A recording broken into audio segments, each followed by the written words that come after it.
Hi guys, I'm raising funds for my friend Ahmed and his family. Please check out my description box to learn more about him and his story, and how you can help. A few months ago, I was sitting in a dark theater, surrounded by friends, when an ad for Disney's Snow White began to play. I'm not particularly fond of Disney, nor am I fond of Hollywood's incessant need to regurgitate and shove down my throat its latest sloppily built cash cow. I will not cheer for your cheap nostalgia. I'm a man of principle. I choose 5 songs, 3 movies, and 2 shows that feel safe, and I watch them over and over again for the rest of eternity. I'm the Sisyphus of media consumption. That isn't to say I wasn't intrigued by the trailer, because somehow even heartbreak feels good in a place like this. I was intrigued not because of the acting or the CGI characters or the bob, but I was intrigued because of what was happening around me during the ad. Upon seeing Rachel Zegler light up the screen, one of my friends leaned over to me and asked, "Wait, why do people hate her again?" I didn't have an answer, but a few seconds later, my other friend leaned over and they asked the same thing. Why do people hate her? The question was valid to begin with, but it was made even more interesting by the fact that it was posed to me twice within the span of 60 seconds. Both inquisitors were completely unaware of what the other had asked. All they knew was that while they were forced to watch this compulsory ad, they were being made to look upon the face of a woman hunted. In hindsight, I wonder if this problem weighed on everyone's mind. Did other people in the theater turn to their designated internet friend and interrogate them about the media politics of Rachel Zegler? Or am I just the most online person in the room? People do hate Rachel Zegler, a weird amount actually, and this hatred extends to other women, whether they have committed a transgression or not. Oftentimes, a person's hatred has little to do with the actions of a woman and more to do with that person's allegiance to punishment and surveillance. In our carceral society, pop culture is not like a prison. It is a prison, and the women that populate it are at the mercy of our sentencing. We seek to watch, humiliate, and dispose of so-called fallen women, like Rachel, like Chappell, like Megan, and many others. It's how we get our penal rocks off. Let's look closer.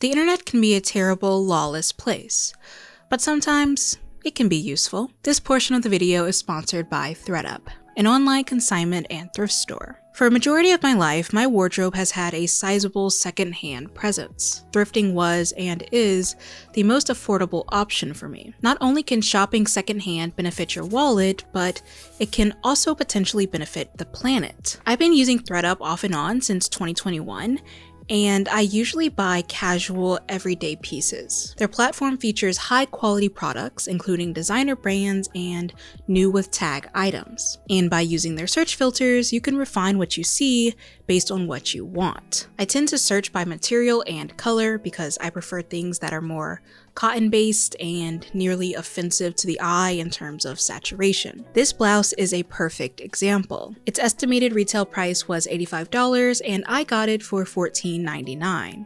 Next are these baby doll pink sunglasses. Their estimated retail price is $51 and I got them for $7.49. My favorite piece is this sundress. And don't start sundress discourse in my comment section. This is a sundress. It's high quality and came in great condition. There's no obvious signs that it's secondhand at all. It's estimated to retail for $159, but I got it for $37.49 on ThredUp. And if you're down with that, make sure to think secondhand first. Shop hundreds of brands for a fraction of the price, all in one place. Tap my link and use code Shanespeare50 to shop my ThredUp faves and receive 50% off your first order plus free shipping. Thank you for watching this segment, and thanks to ThredUp for sponsoring it. In 2021, Rachel Zegler's first formal acting credit hit theaters. She was Maria in Steven Spielberg's West Side Story. That same year, it was announced that Rachel would be immortalized forever in the halls of Disney, possibly next to Walt's frozen head. She would be undertaking the role of Snow White in an upcoming live adaptation.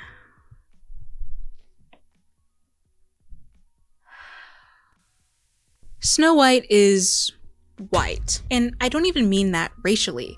I mean literally. She's described in the source material as having hair the color of ebony, lips the color of a rose, and skin the color of snow. Rachel, on the other hand, refers to herself as a white Latina. She is of Colombian and Polish descent. As we have seen from other live-action castings where a person of color portrays an originally white character, people lose their minds over this kind of thing. People on the internet believe that Rachel Zegler is not appropriate for the role. I'm not gonna argue with y'all because I already have a video about this phenomenon and I know how y'all like to tussle. But I will say, they animated Snow White in such a way that not even she is as white as snow. And at certain points in the movie, Rachel Zegler is quite literally close to the animation's complexion. So, if you don't like her in the role, I mean, that's too damn bad. I'm tired of this, Grandpa! That's too damn bad! You keep digging! Due to casting alone, Rachel was catapulted into hypervisibility, which in turn brought intense scrutiny and abject villainy from observers. It only got worse in 2022 when she began doing press in relation to Snow White. These were cute little moments, you know? She spoke about her relationship with the original animation and clued in audiences on what they could expect from the live adaptation. I was scared of the original cartoon. I think I watched it once and then I never picked it up again. Like, I'm being so serious. I watched it once and then I went on the ride in Disney World, which was called Snow White's Scary Adventures. Doesn't sound like something a little kid would like. Was terrified of it. I just mean that it's no longer 1937, and we absolutely wrote a Snow White that is not going to be saved by the prince. She's not going to be saved by the prince, and she's not going to be dreaming about true love. She's dreaming about becoming the leader she knows she can be. I mean, you know, the original cartoon came out in 1937, and very evidently so. There's a big focus on her love story with a guy who literally stalks her. Yeah. Weird. So we didn't do that this time. Believe it or not, these clips are what reignited the conservative hate campaign against Rachel. Listen to some of these comments. She needs to be media trained. It's incredible how you can throw your career away with just 2 minutes. I can just tell by the way she talks, she's insufferable to be around. She is a terrible person in real life, an uneducated, woke slur. This is the moment that Rachel Zegler's PR team is going to remember forever. This is a career and movie killing moment coming from the mouth of this entitled brat. This vitriol quickly bled out of YouTube and followed Rachel across the internet. On Instagram, both in her comment section and comment sections of posts that mention her, the backlash only worsens. Thank you, Rachel, for being a narcissistic dogshit actress. Please never make another movie again. At Rachel. Snow White is a traditional woman, not a feminist. She's trying so hard to be likable and failing hard. You made my daughter cry the entire movie. Thanks a lot. Huge mouth, tiny brain. One user that I found in her comment section made their account dedicated to one of Rachel's interviews, in which she jokingly refers to the romance subplot of the original Snow White as weird. Every single one of this user's posts is that clip. Their name references it, their bio references it, and they use the same thumbnail for every video every single time. You don't find that weird? That seems normal to you? Just give me a second. Just so I can protect myself from you, because clearly I need it. Rachel's hate campaign not only has a misogynistic tilt to it, but also a racial one. People even began referring to Rachel as black, which is clearly not the case, but perhaps serves as an attempt to mark her as an other. Black being the furthest thing they can imagine on the spectrum of marginalization, and therefore the most insulting thing they can call someone. That won't work over here, partner. You can't make me hate being Black. If I die, I want to come back as a Black feminine person every single time. You're mad.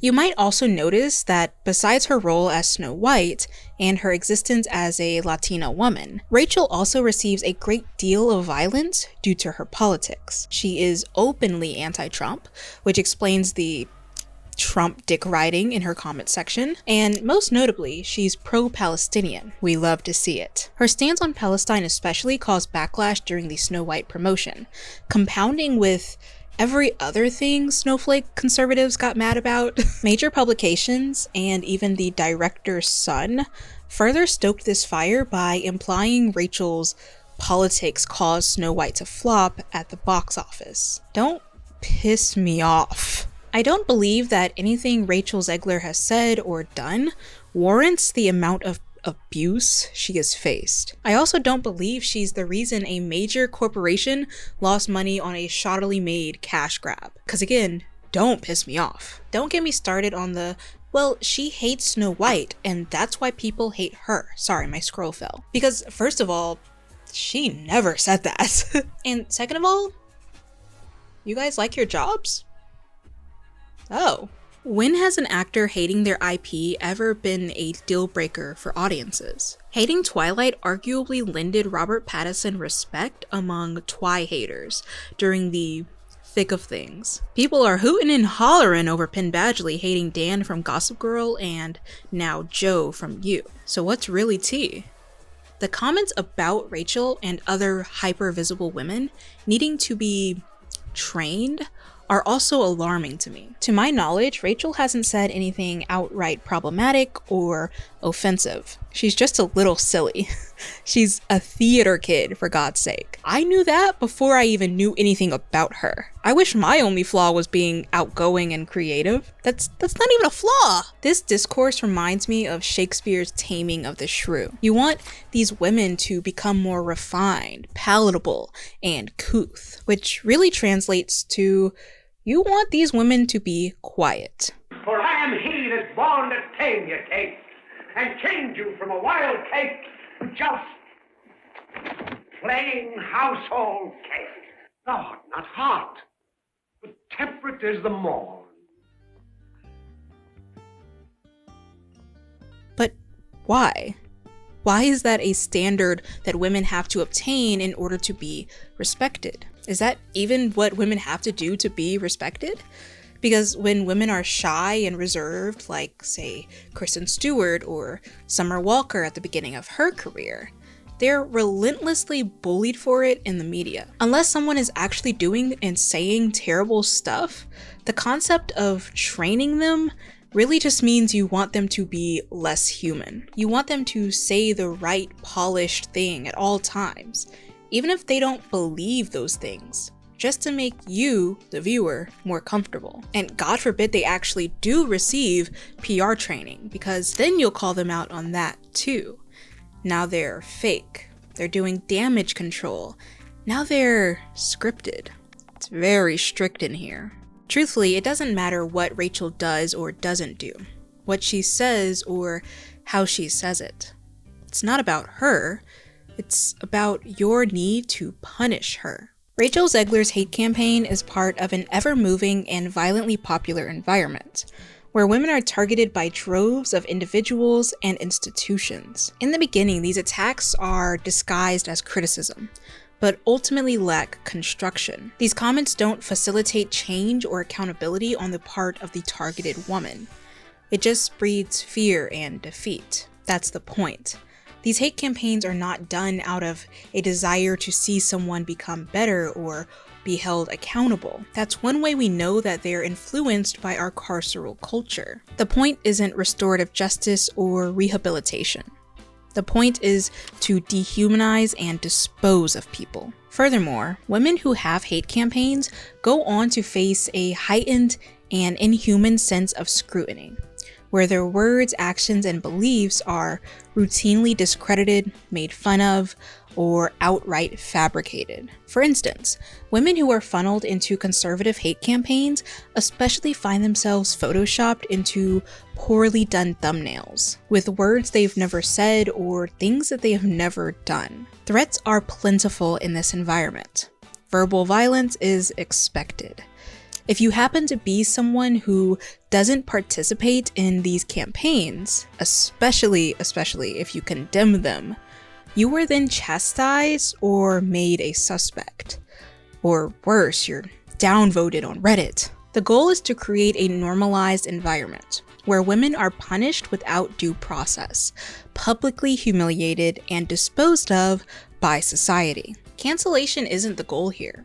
These women don't drop off the face of the earth, never to work again or be paid attention to. People still follow them around the internet, leaving abusive comments, flooding publications about them, and generally causing mayhem. As one comment left under Rachel's Instagram put it, "Look who will never have peace now." These hate campaigns are not random. They're organized and calculated to ensure longevity. Netizens and media institutions alike want to inflict as much damage as possible for as long as possible. Once you're in their snares, it's highly unlikely that they'll cut you loose. Look at Hailey Bieber and Selena Gomez. Both women have been on the receiving end of a flip-flopping decade-long hate campaign dictated by the fickle temperature of the audience. I made a video about that topic 2 years ago, and y'all are still going. Give it a break. Because of this complexity, Ophie Dokie refers to this environment as the misogyny slop ecosystem. The term slop it implies a lot, but it implies a never-ending, poorly constructed media about a subject. Dokie and Lorenz reference social media especially, and perhaps even tabloids, as examples of the ecosystem. I would argue that it stretches even farther than that, occurring in wide varieties of media, from print to digital to physical. This ecosystem is not beholden to one platform or one content genre. Like other ecosystems we have covered, especially conservative ones, the MSC tends to feature various factions that do its bidding. Think of the MSC as a sibling to the Manosphere, or even a niche within it. Not only does it have various factions, as explained by Taylor Lorenz, but many have also called it a far-right pipeline. It does this by weakening your guard against humiliating and abusing women. What starts as innocuous gossip fueled by thin evidence, such as blind items, snark pages, and word of mouth, becomes unceasing vitriol and misogyny. The misogyny slop ecosystem is fueled in part by social media algorithms. These algorithms train you to accept these hate campaigns by feeding you non-stop content about that week's hated woman. The purpose of the MSC is to violate, humble, surveil, punish, and intimidate women, especially women who are outspoken about social issues or violence that they may have experienced, women who are non-conforming, and especially women who are racialized, fat, trans, disabled, neurodivergent, and etc. Essentially, the targets of this ecosystem are women we don't like. I would argue that the misogyny slop ecosystem is not new. It may feel that way, especially as pop culture begins to reconcile with the aftermath of Depp versus Heard and similar discourse now surrounding Blake Lively. I highly recommend Princess Week's video on the subject, titled True Crime and the Theater of Safety, if you need a sort of refresher on that kind of environment. But the misogyny slop ecosystem to me is not new. It just has manifested in different ways over time. We're doing that thing where we militantly abuse someone in the media, especially a woman, forget about it for a while, and then look back on our abuse like, what was that? Who did this? Creating a hellstorm of misogyny and then absolving ourselves after makes it seem like the lifespan of violent, misogynistic punishment is much shorter than it actually is. While the internet has arguably allowed the misogyny slop ecosystem to become democratized, aka no longer beholden to media giants and people with platforms. Mass misogynistic campaigns have occurred for decades, if not centuries. The reason the entire world feels comfortable waging hate campaigns against its current targets is because the world has done so to an endless array of other women with little to no repercussion. Girl, at this point, people are just pulling from the ancient texts. Not cite the deep magic to me, witch. I was there when it was written. Another reason we feel so comfortable punishing, humiliating, and disposing women that we don't like is because this behavior is baked into our carceral culture. The prison system is everywhere, even in places where bars and chains don't exist. The prison system is in your home, in your school, sometimes even in your head. Do you have a cop in your brain? Well, get it out. This is kind of similar to our relationship with capitalism. Everything is about working and toiling and maximizing profits. Experiences and spaces usually understood to be outside of capital, such as our personal home or our personal life, have become absorbed by it. This forces those within these non-market spaces to provide often forced and unpaid labor and undergo policing and surveillance while they do so. In terms of capitalism, this type of invasion is academically referred to as social factories, wherein the whole of society lives as a function of the factory, and the factory extends its exclusive domination to the whole of society. Social factories can also have deep connection to carcerality and the prison system, as evidenced by Ireland's Magdalene laundries, where quote-unquote fallen women were incarcerated and made to perform domestic labor for no pay. In fact, the prison system and capitalism are deeply connected. Not only is mass incarceration profitable for private and labor-dependent prisons, and not only does mass incarceration target working class people the most, but incarceration literally extracts wealth from both the incarcerated person and their families.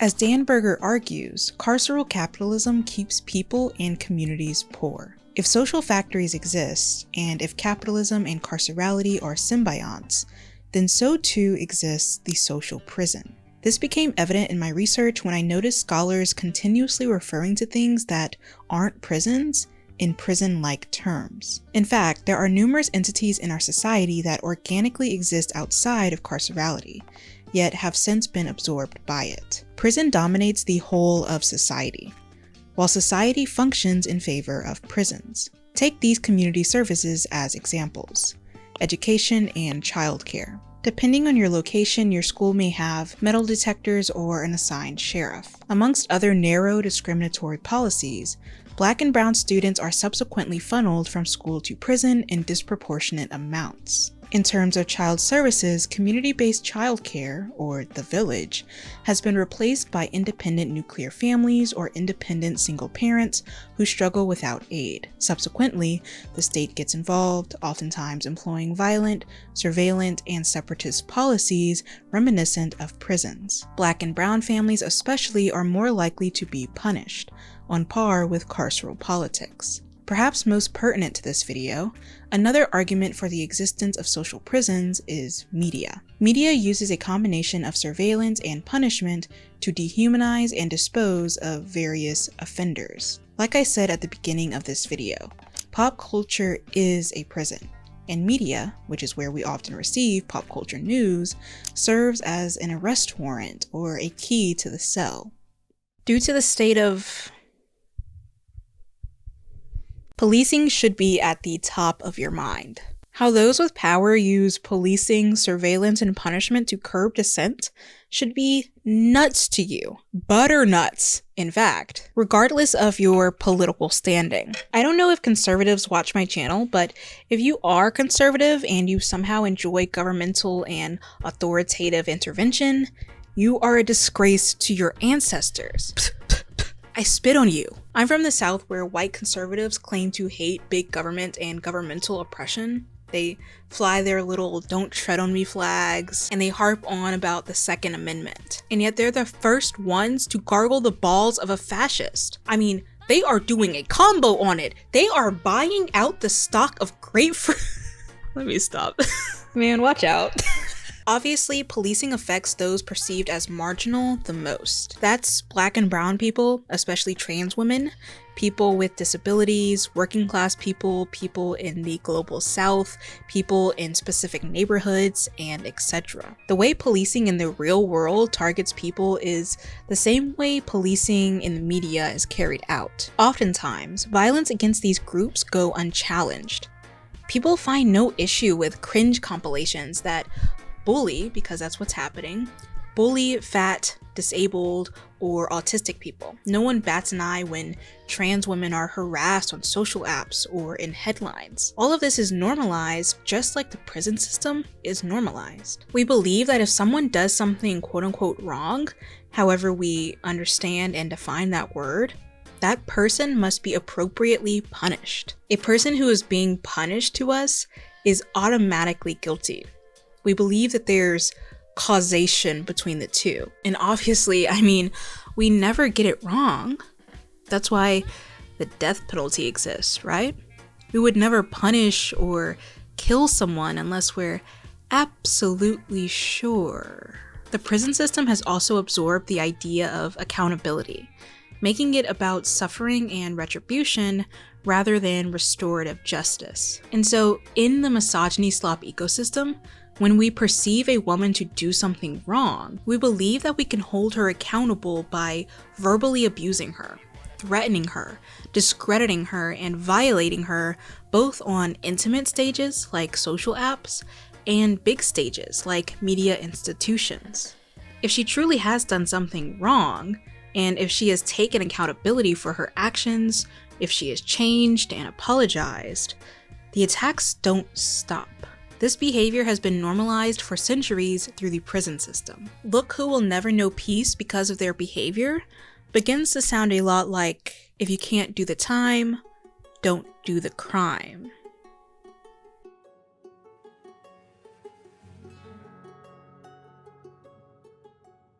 You may not realize it, but discourse about the prison system is featured within a good portion of existing scholarship about the MSE, even if people don't necessarily use that language. For example, surveillance and witch hunting tend to be the most popular themes in discourse about media misogyny. These two themes are integral to the prison system. Surveillance is a symptom and catalyst for punishment and policing, while witch hunting is a tale about prisons, the death penalty, and due process. Let's begin with the latter. In both Europe and colonial Massachusetts, witchcraft was considered a capital felony, punishable by death. Both men and women of both low and sometimes high status were swept up in the 1692 witch frenzy in Salem. Because of the complexity of the event, historians tend to shy away from viewing witch hunting, especially in Salem, as explicitly misogynistic. But that's like the most popular reading amongst the general population. I mean, hello? We're the daughters of the witches you couldn't burn didn't become a liberal feminist slogan for nothing. A large portion of incarcerated people and people who received the death penalty were women, often of poor reputation or lower class. So gender does seem to play a role in witch hunting, in addition to race, class, reputation, and the inept prison system. This is especially important to the misogyny slop ecosystem, which is arguably a modern form of witch hunting. The past informs us of present politics. Who gets targeted by the hunt then and now? And who gets forgotten in the obituary? The Salem witch trials happened in Massachusetts in 1692. What else, pray tell, was happening during that time? Indigenous genocide and chattel slavery. European colonizers' relationship with the indigenous people of so-called Massachusetts heavily influenced the witch trials of Salem. Sarah Osborne, who was accused of witchcraft early on, said that she had a spectral vision of what seemed to be an indigenous man. Indigenous and Black people were routinely associated with the devil at this time, and conveniently, Satanism was the nucleus of the witch panic. Furthermore, the first person to confess to witchcraft in Salem was Tituba, an enslaved indigenous woman owned by Salem's minister, I think, Samuel Parris. Her confession happened for a number of possible reasons, including the fact that she was enslaved, meaning she wasn't seen to have a lot of credibility. Not in colonial America. I recommend checking out the Salem Witch Museum's video on the subject to get more details on that. The Salem trials was about the fear of the other. This includes racialized others who were living under colonial aggression.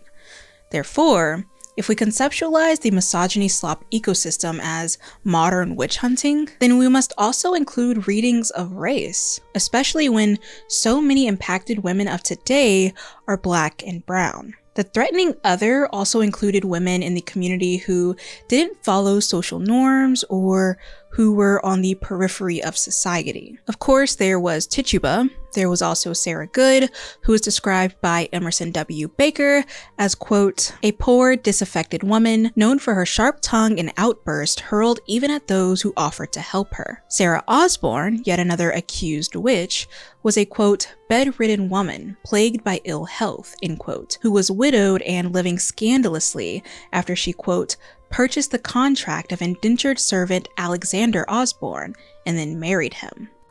How provocative. What is he, like a human being or something? In the European witch trials, Anne Barstow argues that much of the accusations levied against women also had to do a lot with sex, sexuality, or otherwise non-conformity. In fact, she characterizes witch hunting as being, quote, motivated by a desire to control independent-minded and mouthed women. This is an appropriate description of today's misogyny slop ecosystem.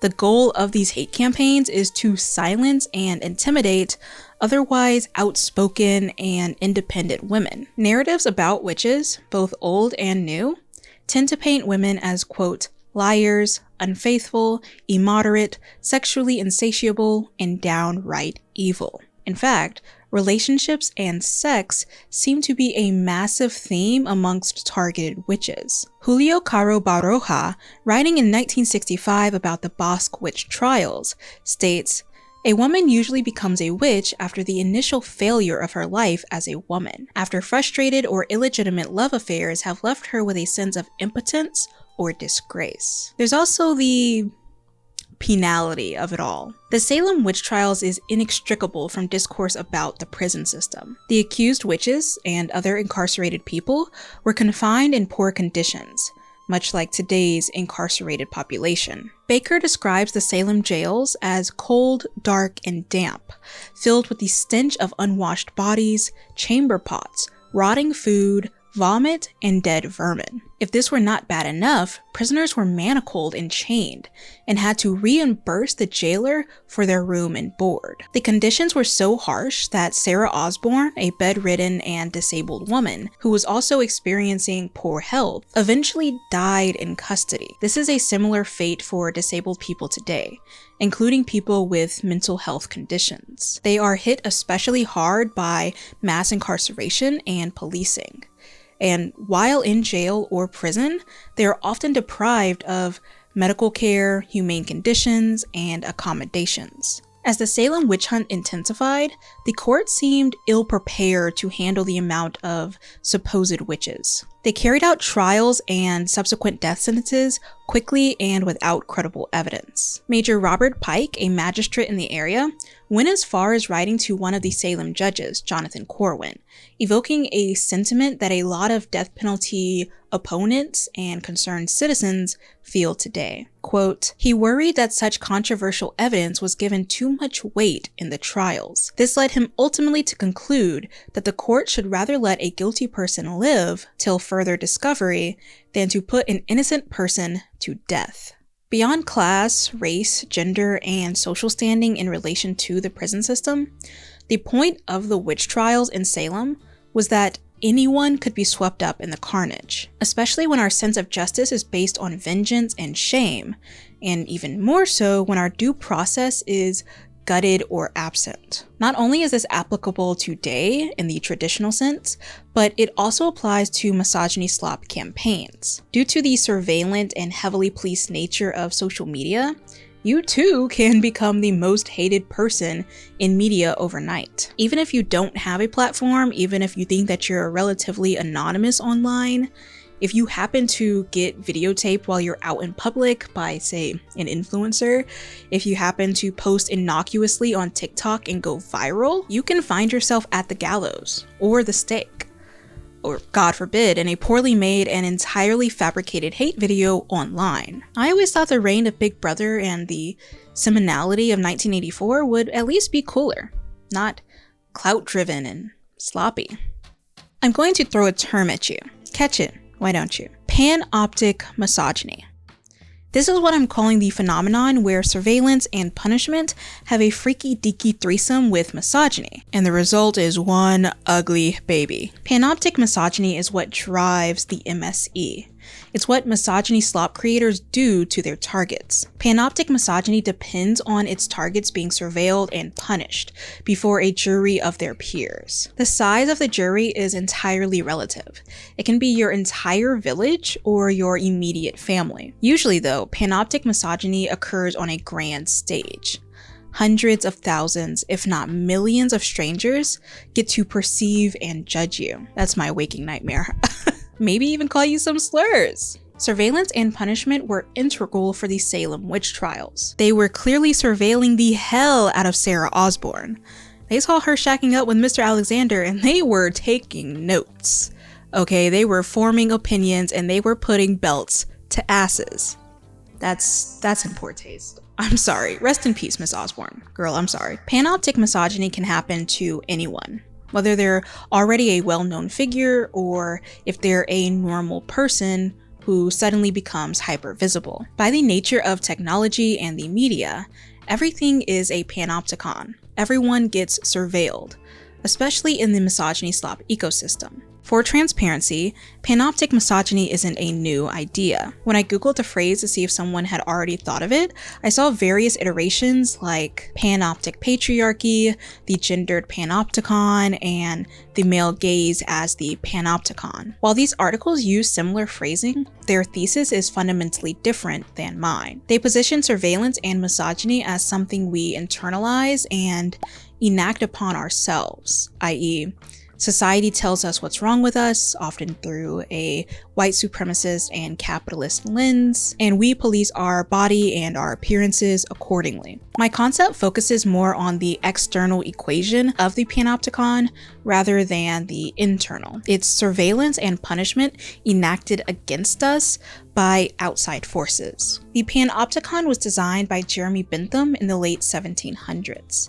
It is a ring-shaped building with a tower placed right in the center. This tower is pierced with wide windows that open onto the inner side of the ring. The peripheric building is divided into cells, each of which extends the whole width of the building. The design of the building allows a guard to watch each imprisoned person from his tower. The guard sees but is not seen. The imprisoned people have no way of knowing when they are being watched. They just have to assume they are at any given moment. They can be seen by the guard but not by each other. They are unable to interact with or see their neighbors. As Foucault argues, visibility becomes a trap in the panopticon. Interestingly, the word panopticon is derived from the Greek word panoptes, meaning all-seeing. There's even a giant in Greek mythology named Argus Panoptes, who is depicted as having many eyes. Because they can only see the tower from their cell and not the guard inside of it, the imprisoned person learns to surveil himself and to keep himself in check. He doesn't know when he's being watched, just that he is. Funnily enough, the guard can also get swept up in the surveillance state. The design of the prison allows for a third party to view the guard and the prisoners without any of them knowing. The fate of the prisoners becomes the fate of the imprisoner. This is how it works today with social media and technology. You can be the guard one minute and the imprisoned person the next. You can even be that illustrious third party viewing both guard and prisoner. I find it funny on social media that you never really know when someone is watching you. I never know when someone clicks on my videos. I never know at any given moment who is watching me. It's important to note that while I keep using carceral language to describe the panopticon, It isn't inherently a prison. Jeremy Bentham, the guy who designed it, described it more like an inspection house. It can house incarcerated people, students, workers, or people who are hospitalized. This is important because it speaks to the widespread nature of the Panopticon. It's a type of surveillance that isn't specific to prisons, meaning you don't have to commit a judicial crime to be punished and surveilled. This is even more evidence of social prisons. Remember when I explained that like 40 minutes ago? Everyone can be isolated and surveilled. Everything can be a prison, even things that exist outside of carcerality, including our home, our media, and our brains. In the past, I've argued how pop culture and the media through which we obtain it is related to carceral punishment. Media is the conduit of panoptic misogyny. It's how we facilitate hate campaigns, punish ourselves and each other, and how the misogyny slop ecosystem thrives. Delia D. Douglas states, surveillance refers not only to the practice of observing people in public spaces. It is also linked to the rapid and seemingly endless display of media representations that influence public discourse. Media do not simply reflect the socio-cultural environment. It also articulates it, selects from it, amplifies it, and spreads its terms far and wide through the social fabric. Panoptic misogyny doesn't have to include hate campaigns as we know them today. Media can be violently misogynistic on a large scale outside of comment sections and TikToks. So long as eyes are on it, judgments are made, and punishment is doled out, I think that applies to panoptic misogyny. Our first example is Saartjie Baartman, a South African woman who was kidnapped from the Cape and then taken to Europe in 1810. For 5 years, she was trafficked alongside the Piccadilly Circus, where she was billed as a wonderful phenomenon of nature, and thusly named the Hottentot Venus. It's reported that Saartjie had an enlarged butt and an elongation of the labia. Because of this, and because of her social position, Saartjie was taken and paraded around Europe, where audiences were allowed to surveil and violate her. Saartjie was not treated like a person. In fact, Ren Ashley argues that Saartjie was kept in a cage when she wasn't made to perform. She was considered by all a freak, an aberration of humanity, and she was routinely described as primitive, unfeminine, obscene, and grotesque, the very adjectives that white supremacy still applies to Black women today. If the Panopticon is defined by its many eyes or its all-seeing nature, then Saartjie's exploitation is the greatest example. She was displayed before vast audiences, and quite literally had many eyes upon her. That's just when she was alive.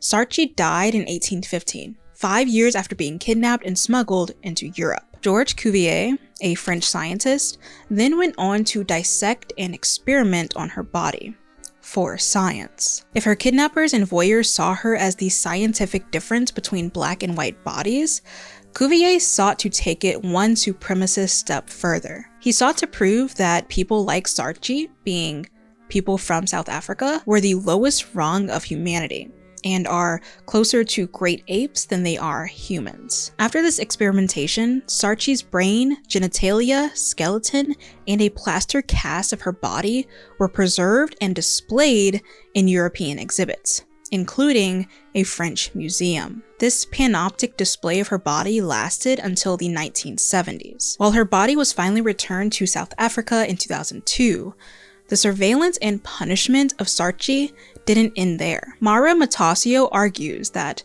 over 2 centuries after Saartjie's death, she is still subjected to a voyeuristic gaze, as there have been numerous portraits, statues, and even movies about her body, all in the intervening years since her capture. There is little care given to her as a person, who she was, what she liked, what her life was like before her capture. Instead, a brunt of the focus weighs entirely on the facets of Saartjie, which were surveilled and exploited during life and after her death. I saw a TikTok recently, which I'm sure was made in good humor, but it was a video of a well-endowed Black woman walking into a store. I assumed that she didn't know she was being filmed. Because of her body type, the videographer and the comment section converged on her in this grand theatrical display of surveillance and objectification. Even more interesting is that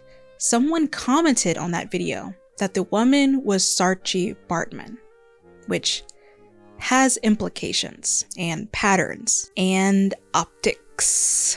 As Matasio argues, saartjie was and has since been treated like a live zoological specimen, rather than a human being. This animalization is yet another facet of the Panopticon. Foucault compares Bentham's panoptic design to the Versailles Zoo, where animals were held captive behind glass and surveilled by royals. The camera is obviously the most recognizable tool of surveillance. Video and photography are mainstays of the misogyny slop ecosystem and panoptic misogyny. But what about before the internet and paparazzi? Consider the invasive practice of colonial photography. Basuli Deb describes the ways in which colonial photography is used to exalt Western imperialism and belittle the perceived other. Women in the global south especially are exploited in these photographs. Their bodies become wordless performances for endless voyeurs, their poses and expressions choreographed by the imperial photographer. The most recognizable example is this 1985 picture of Sharbat Gula, printed in National Geographic. It's likely that you have seen this image before.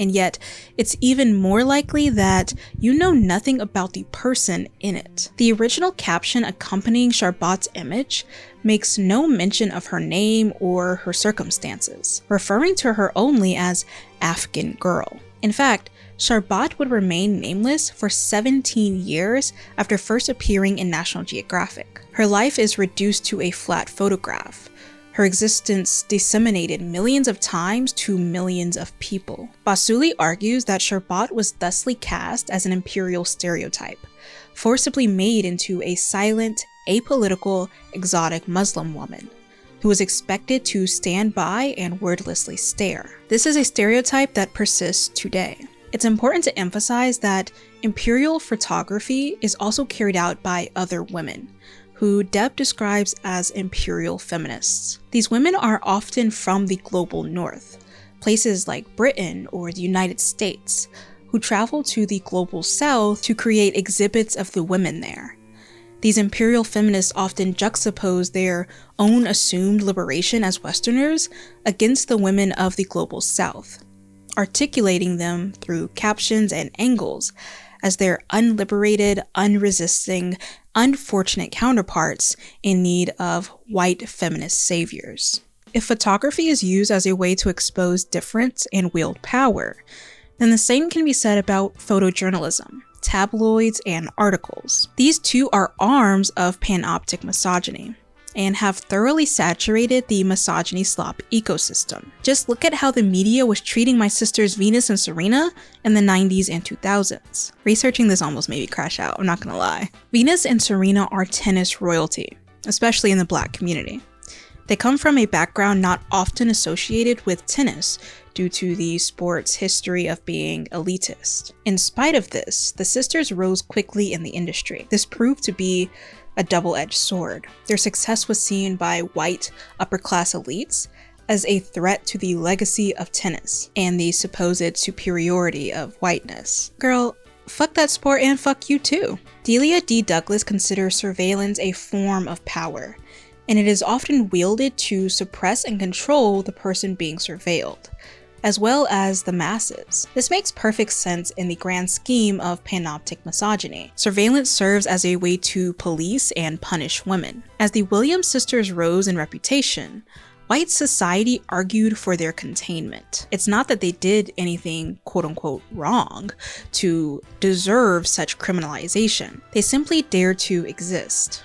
And by existing, they challenged accepted stereotypes and societal expectations. This is the same crime that women during the Salem witch trials committed, and the very same crime carried out by Rachel Zegler. By being outspoken and existing openly in the periphery of society, women become caught in the snare of panoptic misogyny. The Williams sisters' subsequent depictions in media, quote, functioned as a form of racialized gender marking that constitutes a form of surveillance used by whites to observe, identify, and ultimately control the range of available representations of the sisters. End quote. Venus and Serena were routinely depicted as lazy, ungrateful, brutish black women who were hell-bent on soiling the sport in which they elevated. Media coverage surrounding them frequently resorted to race talk, which Toni Morrison defines as the insertion into everyday life of racial signs and symbols, end quote,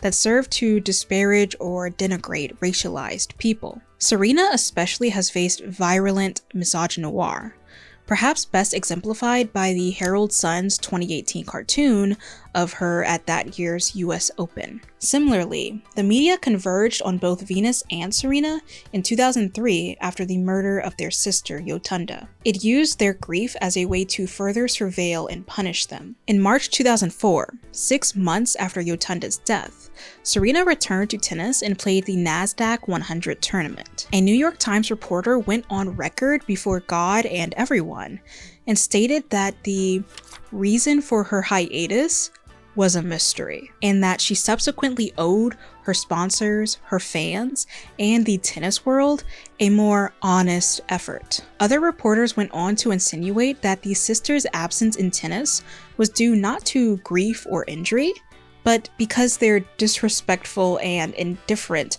to the world of tennis. To this day, the public uses the death of Yotunda to criticize and punish the Williams sisters, especially Serena, all because they dared to excel in a sector they were considered too black and too working class to infiltrate.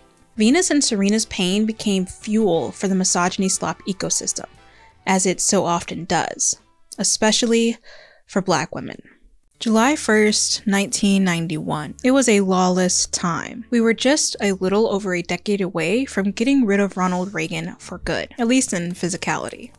And his two-term vice president, George H.W. Bush, was now in office. For the youngins out there, I'm not referring to 9/11 Bush, or Bush hates black people Bush, or now watch this drive Bush. I call upon all nations to do everything they can to stop these terrorist killers. Thank you. Now watch this drive. Talking about his father. A few weeks prior to July 1st, 1991, Thurgood Marshall, the first ever black Supreme Court justice, announced that he was retiring from his post. What's wrong with you, sir? What's wrong with me? I'm old.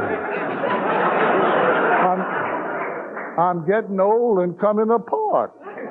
His replacement, chosen by the conservative president, was none other than Clarence Thomas. You know, the guy who's literally still on the court today because this is a lifetime position, despite making no sense to be so. Yeah, him. George H.W. Bush's decision created decades of consequences, the likes of which our children's children will probably feel, if there's a planet left to feel it on. See, you really can trace everything bad back to Reagan. During his initial confirmation hearings, everything was going in Thomas's favor. He was expected to join the Supreme Court without a hitch. That is, before a private interview between the FBI and Professor Anita Hill was leaked to the press. Anita's interview featured serious allegations of sexual harassment posed against Clarence Thomas, and as such, she was called to speak before the Senate Judiciary Committee ahead of Thomas's confirmation. During this hearing, Anita claimed that in the 80s, she worked under Clarence Thomas at both the Department of Education and the EEOC. Mind you, around this time, Reagan tried to abolish the Department of Education. If you've ever wondered where this guy gets all of his beliefs and his bright ideas. Anita alleges that Thomas not only pestered her about going out on a date with him, which she felt was inappropriate due to him being her supervisor, but she also claims that he subjected her to obscene and graphic conversations surrounding sex, pornography, and bodily appendages. both filmic appendages and his own. For context, sexual harassment in the workplace wasn't a new concept at this time. People, especially women, were already experiencing inappropriate and violating treatment from peers and their superiors. However, the actual term sexual harassment was coined merely a decade and a half before Anita's testimony. It was still considered taboo to talk about. Furthermore, the Senate committee that Anita was speaking before was made up entirely of white men. This included, of course, future President Joe Biden, who has a crazy track record on race, and the resident racist himself, Strom Thurmond. Thurmond not only had his fair share of allegations against him, but he's also primarily known for his infamous 1957 filibuster to literally stop civil rights. Bro was so racist that he set the record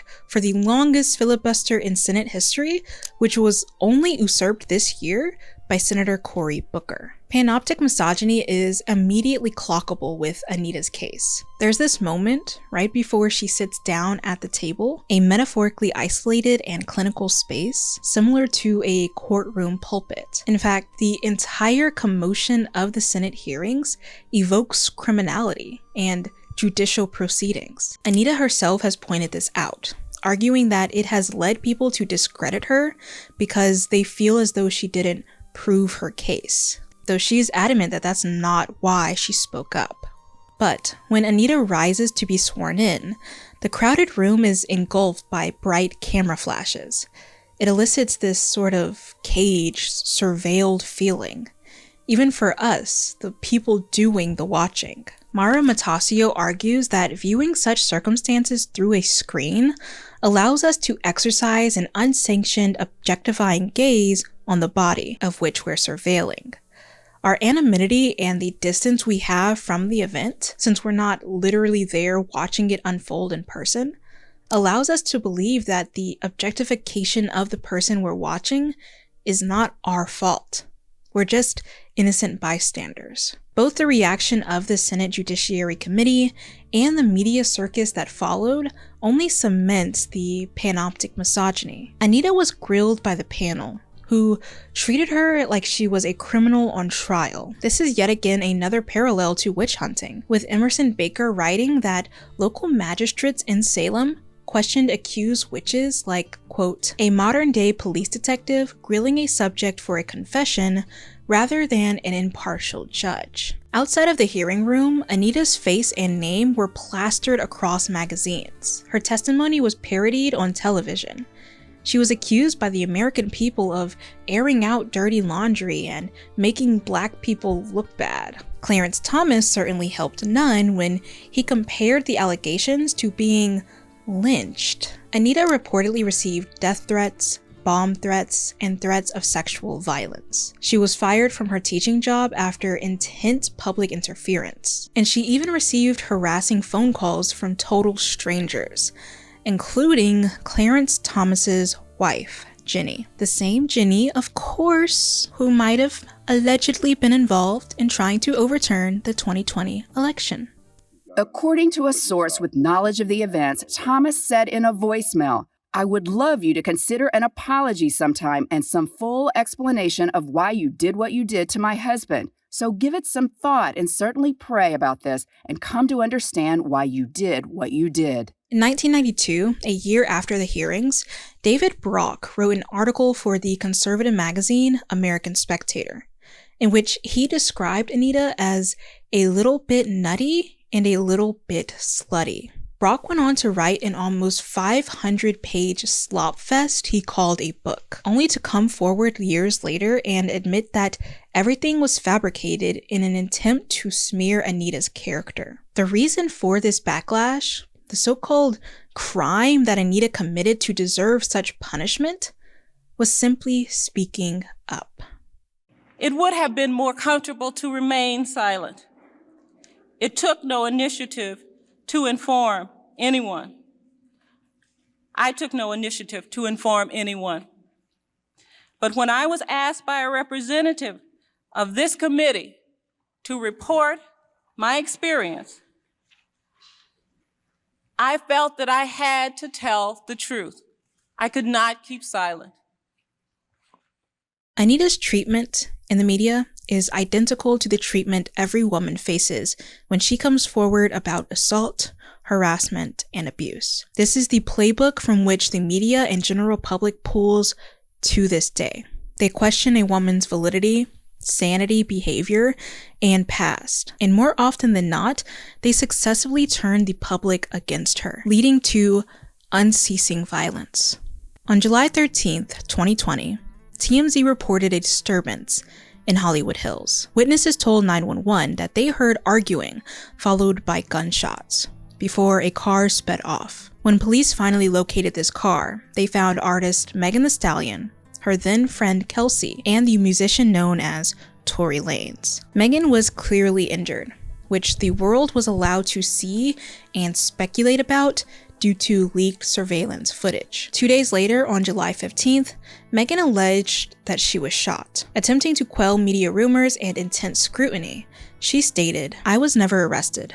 The police officers drove me to the hospital where I underwent surgery to remove the bullets. I'm incredibly grateful to be alive and that I'm expected to make a full recovery, but it was important to me to clarify the details about this traumatic night." By this point, people were already creating their own brazen ideas of what happened that night, none of which were particularly sympathetic toward Megan. People were either blaming her for what happened, making jokes at her expense, or accusing her of lying about her injuries. In August that same year, Megan publicly named Tory Lanez as her shooter. The media abuse escalated, coming to a head the following month when Tory, who had remained relatively silent up until that point, released a surprise album titled Daystar and a music video that depicted him dismembering a horse. According to Ivy Annie, in an article published for GQ, Daystar served as a reflection and regurgitation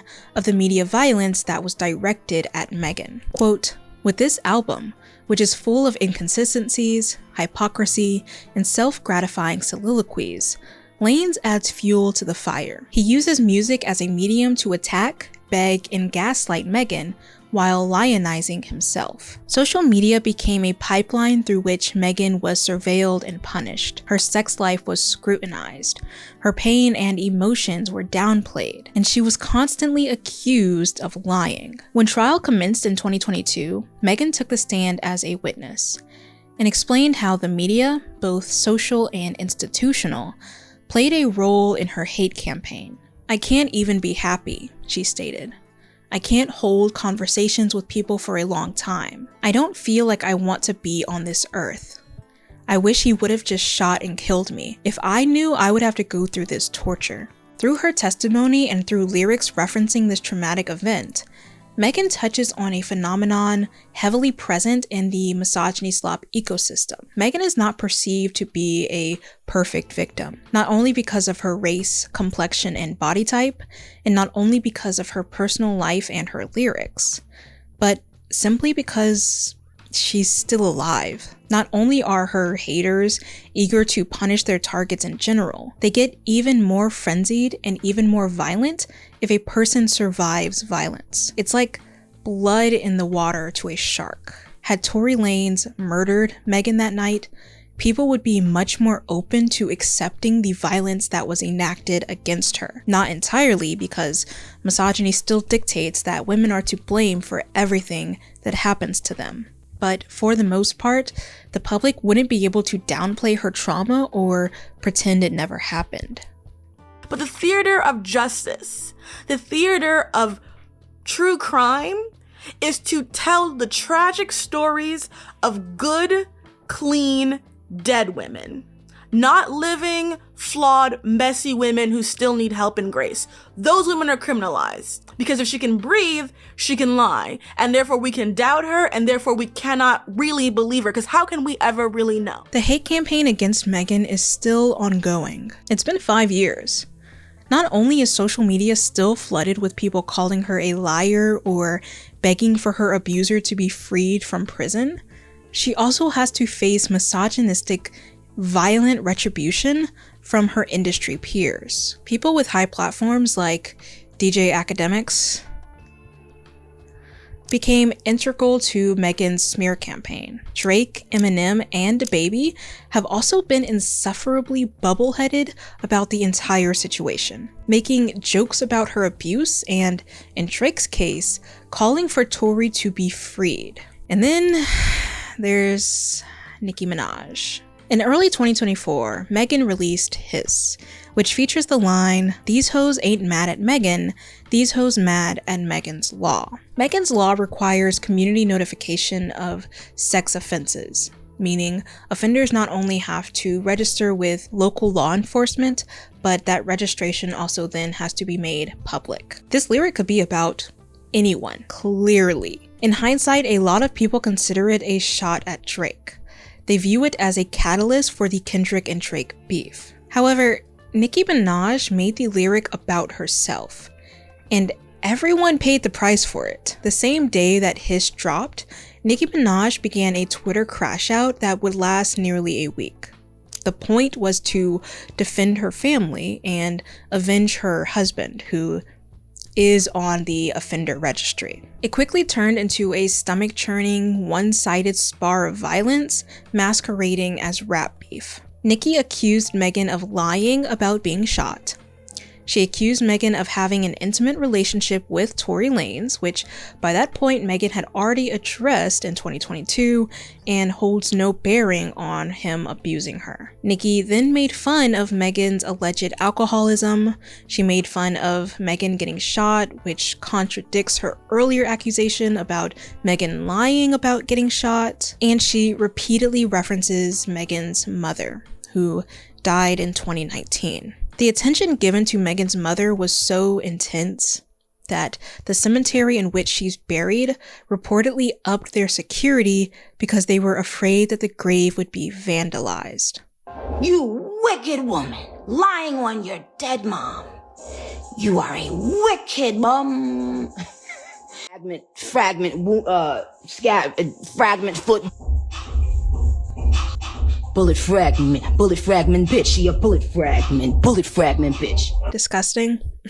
It's disgusting work, which has created a long-lasting impact for Megan to this day. Thanks in part to Nicki Minaj, Megan's already viral abuse became song lyrics that people chant at Megan.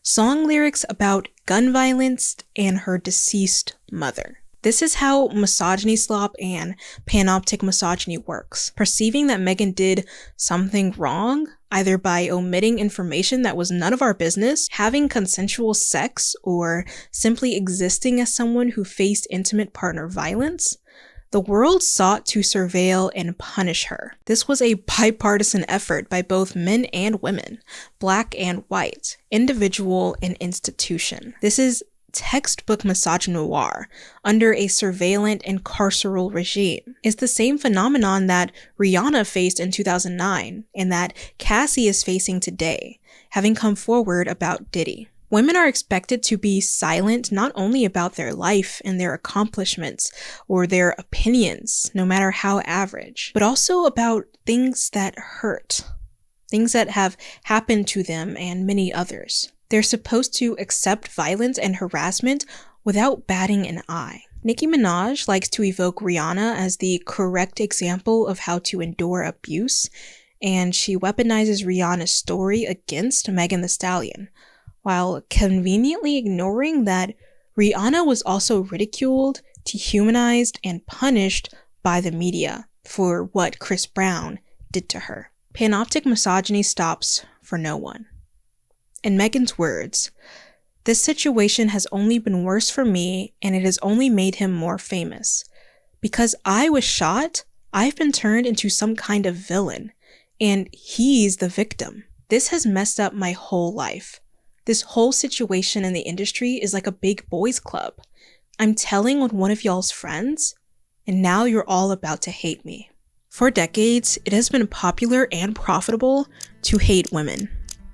The same might be true for decades more. While the internet has certainly allowed for the democratization of hate campaigns, panoptic misogyny transcends time. There will always be another woman, another target, another witch. If prison abolition and anti-carcerality exists, so must exist the abolition of panoptic misogyny. For feminists, the path is clear. We must campaign against the prison system in all aspects, including the ways it infiltrates media and pop culture. For audiences, we must challenge what we consume and hesitate generously when it comes to participating in hate cycles. Asking yourself simple questions, such as the one that catalyzed this video, may help you avoid mindlessly falling into the MSE. Ask yourself who your source is, what their motives are, what kind of language they're using. Ask yourself if you're allowing your opinions to form organically or through outside manipulation. Stop reading comment sections. Stay off of Reddit snark pages. Hesitate, hesitate, hesitate. And remember, this fate isn't reserved for a select few. It was understood even during the Salem witch trials that being accused of witchcraft was a slippery slope. In time, there would be no one else to send to the gallows, because everyone would have already been hung. So, what will you be? A liar, a hag, a specimen to examine, or a bitch? The day will come when you are at the center of surveillance and punishment. Advocate for yourself now, or face the consequences. Thank you to all of my $6 patrons. This is your first roll call. Are you nervous? Consider checking out my Patreon. I have 3 money-hungry tiers to choose from. I post exclusive vlogs, chit-chats, and behind-the-scenes content. And for ThreadUp, if you are interested, you can shop hundreds of brands for a fraction of the price, all in one place. Tap my link and use code Shanespeare50 to shop my ThreadUp faves and receive 50% off your first order, plus free shipping. Alright, curtains!